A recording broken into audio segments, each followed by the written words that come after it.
Fala, meu povo, espero que vocês estejam bem. Bora para mais um vídeo nesse canal e desta vez vamos falar sobre recursos humanos. Quais as tendências dessa área de RH para o ano de 2026? Primeiro que eu não sei qual é a tua realidade, não sei se você é estudante de psicologia, se você já é um profissional da área, se você é um psicólogo, uma psicóloga organizacional, enfim.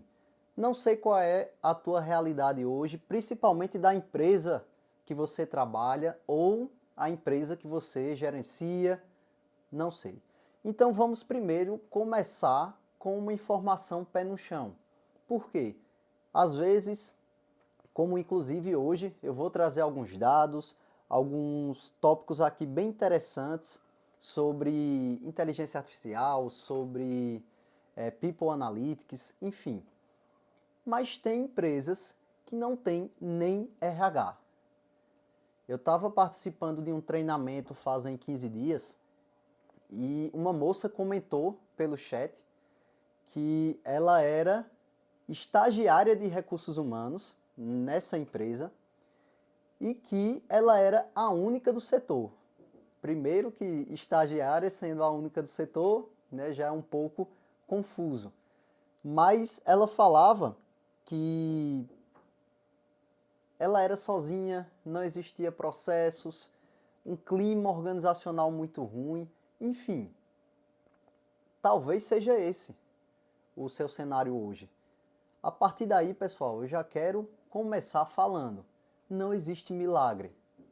Eu escuto muito pessoas falando que é muito difícil trabalhar com pessoas, eu nunca seria psicólogo, isso não é para mim, eu não tenho paciência de ficar ouvindo. Se é um desafio tão grande, por que às vezes a gente demora tanto para valorizar um profissional dessa área, um profissional que está na empresa tentando organizar bem esse recurso humano que existe no ambiente e ele não é valorizado, ele não é levado a sério. Então, primeiro ponto aqui que eu já deixo, né, de alerta para você, alerta para você levar para a sua empresa, enfim, não existe milagre. Assim como tivemos desafios esse ano de 2025, teremos desafios no ano de 2026, porém tudo parte de uma profissionalização, de que a área humana ela seja levada a sério. Então, bora lá. Primeiro, galera, eu quero falar com vocês sobre microgerenciamento e o People Analytics, que são as análises de dados nessa área aqui de RH. Primeiro que eu não vejo uma mudança muito brusca das tendências de 2025 para as tendências de 2026. Eu acredito que assim como várias profissões, a inteligência artificial chegou para abalar as estruturas e mexer ali de fato nos processos. Com o RH não foi diferente. Foi assim em 2025 e eu acredito que agora em 2026, pelo menos nesses primeiros meses, nós ainda estamos regulando, ainda estamos modificando, tentando ver como a inteligência artificial pode extrair esses dados e aí fazer com que a gente tenha uma maior eficiência, não somente nos processos, como também nos resultados. Então não vejo tanta diferença de 2025 para 2026. Mas bora lá, que tem muito conteúdo aqui bacana para a gente conversar. Sobre essa questão de People Analytics, eu acredito que o RH hoje, a minha opinião, é que é um setor que funciona como se fosse uma ponte. Ele está entre a diretoria e ele está entre os colaboradores. E o papel hoje do RH seria justamente fazer essa ponte entre as estratégias, o planejamento estratégico, a cultura, tudo isso que a diretoria tem aqui em cima, como ideia, como visão, como execução, o RH fazer com que os colaboradores comprem a ideia, entendam e consigam executar. Então, o RH trabalhando como uma ponte. E para isso, pessoal, esse tópico do People Analytics, dados, que a inteligência artificial ajuda muito a gente também nesse quesito, é essencial. Perceba, uma coisa é você chegar para um liderado, para um gerente, para um coordenador, para o teu diretor e dizer, cara, fulano não está bem, precisamos desligar o quanto antes. Isso é um jeito e provavelmente um dos jeitos mais utilizados no mercado, infelizmente. Agora percebe tu fazendo de outra maneira. Chega pro teu coordenador, enfim. Cara, fulano não está bem. De acordo com a nossa avaliação de desempenho, ele teve um resultado X, de acordo com dados que nós colhemos ali, de acordo com o nosso sistema, ele ficou abaixo do esperado, não somente para a área, mas para a função. Diante disso, nós aplicamos algumas ferramentas interventivas, fizemos plano de ação, fizemos treinamento, tudo isso ficou abaixo do esperado, então cabe a nós tomar a decisão que realmente não será possível a continuidade. Vejam a diferença de um para o outro. Então, cada vez mais, na minha opinião, os dados eles são importantes na área de recursos humanos, porque a gente sai de uma subjetividade que muitas vezes é criticada nesse campo, não somente da psicologia, mas da psicologia organizacional, para que a gente mostre com fatos, com argumentos, coisas que estão acontecendo mesmo. Eu saio de, não é a opinião mais do Marcelo, mas é a opinião do que os dados estão me mostrando. São fatos. Né? Até para você dar uma devolutiva, um feedback, fazer um PDI, tudo isso os dados vão te ajudar. Por isso que esse tópico do People Analytics, ele foi muito presente em 2025 e para mim continua firme e forte para esse ano de 2026, inclusive com essas novas inteligências artificiais ficando cada vez mais acessíveis e conseguindo fazer com que a gente automatize processos que antes perdíamos muito tempo, né, de maneira manual, e agora estamos tentando ganhar fôlego nessa rotina insana que é o dia a dia, né, nas nossas empresas, para que a gente possa ter mais gestão, ter mais tempo de fato para poder raciocinar e melhorar o pensamento, trazendo uma forma muito mais estratégica. Então esse é o primeiro tópico que eu trago para vocês, que são os microgerenciamentos e os People Analytics, que são os dados, né? O terceiro tópico que eu quero trazer aqui para vocês é justamente um outro comentário que teve nesse mesmo evento que eu participei há uns 15 dias atrás, e uma profissional de RH estava dizendo o seguinte, que ela trabalhava numa empresa e a diretoria totalmente perdida.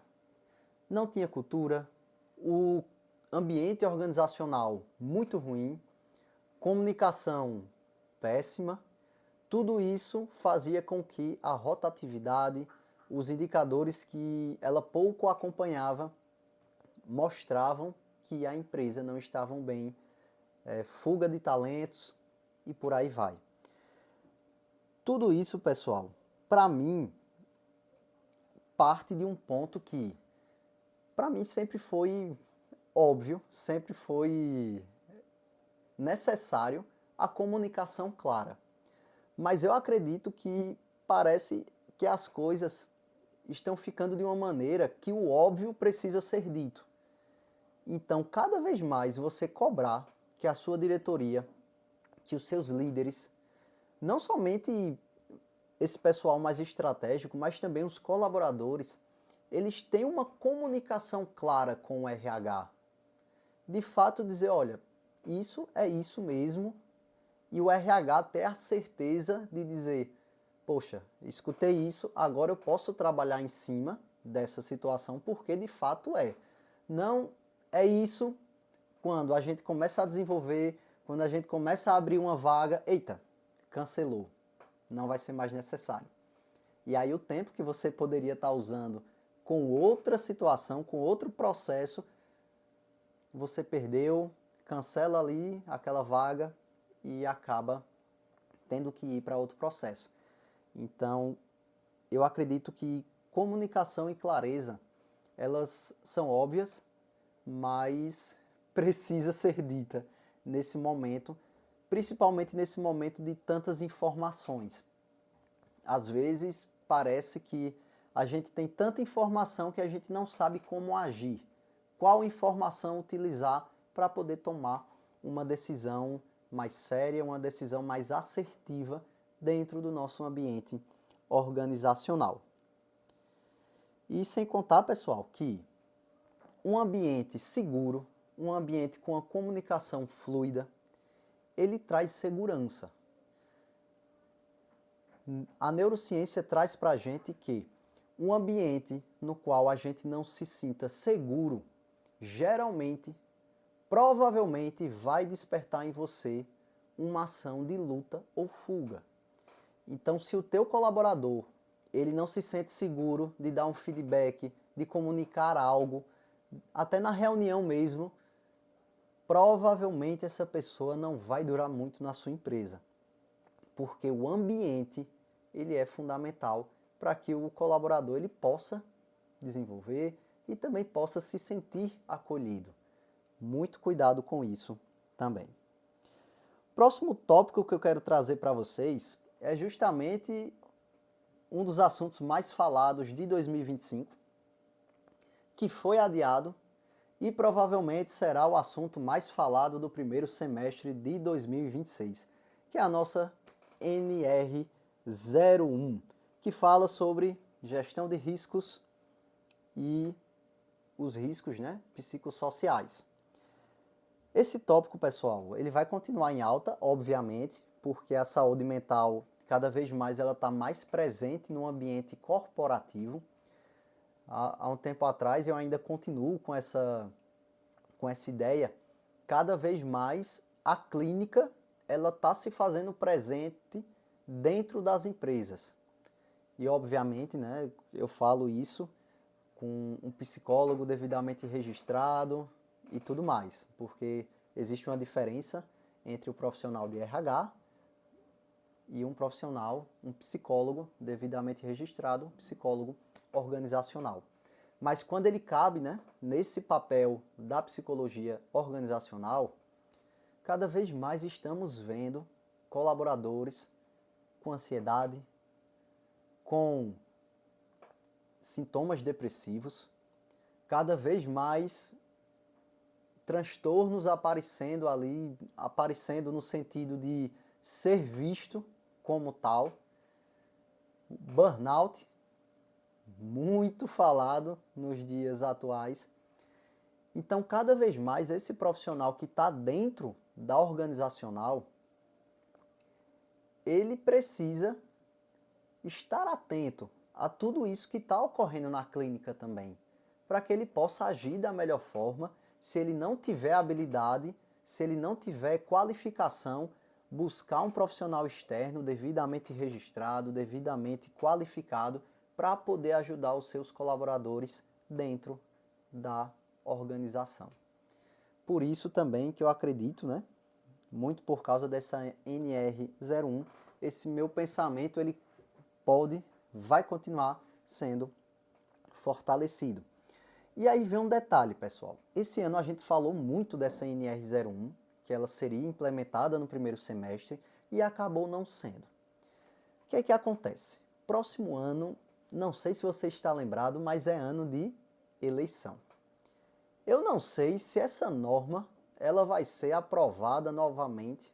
Eu falo aprovada de fato, né, sendo colocada em prática, ou se ela será prorrogada para o próximo ano, ou enfim, para outra data que seja. Mas independentemente, porque Eu não aconselho que você espere uma decisão política, nem nada do tipo, até porque estamos falando de saúde mental, não somente dos seus colaboradores, né, mas sua também. Eu aconselho que você comece, de fato, a tratar esse tema com mais, vamos dizer assim, com a importância que ele tem. E através disso, eu posso até fazer outro vídeo falando somente sobre isso. Se vocês quiserem, por favor, coloquem aí no comentário, né, que vocês gostam desse tema, que vocês querem que eu fale sobre isso. Esse ano de 2025 eu dei um treinamento sobre a NR01, falei de mapeamento, como você pode fazer, até se você não tiver nada, você sair do zero, para que você possa mapear tudo isso e aí agir conforme a lei. Enfim, posso trazer esse conteúdo, colocar aqui no comentário. E por favor, né, se você ainda não curtiu esse vídeo, curte, deixa o like, se inscreve aqui no canal para que esse vídeo possa chegar a mais pessoas, sejam elas profissionais de RH, ou você estudante de psicologia, ou você dono de negócio que quer aprender mais sobre psicologia, qualidade de vida, não somente no lado pessoal, como também no lado profissional. Então, falando aí dessa questão da NR01, é o tempo para que você não espere que de fato ela entre em execução, independentemente se entrar ou não, por causa do contexto do próximo ano, que você possa mapear os seus riscos, como também agir proativamente, tá? Então, mapear os riscos no sentido, bem a grosso modo, entender como é que está teu ambiente hoje, escutar o teu colaborador. Se você não tem nenhuma pesquisa ali interna, você pode até fazer isso bem manualmente mesmo, tá? Um formulário ali no Google Forms e de maneira anônima, pergunta para os teus colaboradores quais são os riscos psicossociais que eles estão sentindo hoje. O que é que eles veem ali de dificuldade, o que é que está incomodando na saúde mental. Enfim, você vai falar de acordo com o seu público mesmo, de acordo com cada setor, pode ser também, de uma maneira simples, para que você colete informações importantes e aí começar a agir, começar da maneira correta para a tua realidade. Depois de mapear, aí sim, né? Criar espaços de descompressão, rever as culturas, né? Existem algumas culturas. Primeiro que tem empresa que nem tem cultura. Eu digo a você, cultura é muito importante. Tem uma frase muito conhecida, fala que a cultura come a estratégia no café da manhã. Isso é sensacional. Depois que eu escutei essa frase, e eu vejo na minha prática hoje, no setor de recursos humanos, que isso é verdade. Você pode ter a estratégia do mundo todo. Se a cultura prática, e aí a cultura prática, não aquela que é colocada lá no Instagram, que ninguém vê no dia a dia. A cultura prática, ela vai passar por cima, principalmente no longo prazo, de qualquer meta que você colocar. Então é importante a gente rever também esse parâmetro, rever quais são as metas, são metas alcançáveis, são metas que a gente só está desgastando a nossa equipe, principalmente ali comercial. É importante a gente entender quais são esses fatores de adoecimento para não esperar uma norma de fato entrar em rigor, mas já começar a agir, porque estamos falando de vidas, tá? Estamos falando de qualidade de vida. E para a gente ir finalizando, meu povo, outra questão que eu quero trazer aqui para vocês são os benefícios nesse nosso mundo corporativo. E por que eu quero trazer mais sobre isso? Não sei se você que tem contato ou você que é profissional de RH, você está observando que existe uma grande oferta de vagas e existe também muitas pessoas que estão falando que estão desempregadas, que não estão achando oportunidade. Aqui na minha região, os índices de trabalho estão aumentando, tá? Independentemente de qual seja dessas duas opções que está ocorrendo aí no teu ambiente, a gente precisa falar sobre reter talentos. Muitas vezes a gente foca naqueles colaboradores que estão dando errado, né? Ali no trabalho, não está encaixando, bora desligar, desliga rápido, vamos fazer um treinamento, um plano de ação para tentar reverter essa situação. Mas e quem está dando certo? A empresa está reconhecendo, e quando eu falo de reconhecimento, não somente financeiro, obviamente financeiro é importante, mas reconhecimento de fato. Eu falo isso porque às vezes a empresa não tem condição, naquele momento, de fazer um reconhecimento financeiro. Então, reconhecimento de outra maneira. Tenho certeza que existem várias possibilidades, vários benefícios que você pode implementar na sua empresa sem custo. Se você quiser, posso trazer um tema só sobre isso. Coloca aí na legenda também, que tem maneiras de você colocar benefícios na sua empresa sem custo. Mas se você quiser investir mais, quiser de fato ver resultados, precisamos falar sobre esses benefícios reais. Tem uma frase que eu gosto e uso bastante, que é: benefício bom é benefício utilizado. Não adianta também você ter aqueles vários benefícios que a gente coloca lá na descrição da vaga, que fica do tamanho do mundo, mas os teus colaboradores não utilizam. Não adianta. Então, perceber quais são os benefícios que de fato estão fazendo sentido para a realidade da minha empresa hoje. A partir daí, fazer uma gestão para que a gente comece a reter esses talentos. Não é fácil achar um bom talento. Então, se você tem, por favor, reconheça, né, ajude o RH, né, a reter também essas pessoas, porque mão de obra não está fácil. E às vezes é um benefício, é uma cultura, porque também não adianta ter benefícios vastos e a cultura, o dia a dia, ser adoecedora. Vai ter fuga de talento também. Então é um outro tópico que eu quero trazer aqui para a gente finalizar, que é justamente nesse ano de 2026 a gente passar a olhar também os colaboradores que estão dando certo, os colaboradores que vêm vestindo a camisa da empresa e passar a reconhecer de alguma forma, de acordo aí com a tua realidade. Então, meu povo, é isso que eu quero dizer para vocês, é que 2026 vai ser um ano desafiador. Teremos política, teremos Copa do Mundo. Eu moro aqui em Caruaru, que é a capital do forró, então todo ano temos, mas no meio disso tudo, aqui temos um São João também, né? Temos festa, enfim. Vai ser um ano desafiador como qualquer outro, porém nesse temos situações específicas, como é o caso da política e o caso também da Copa do Mundo.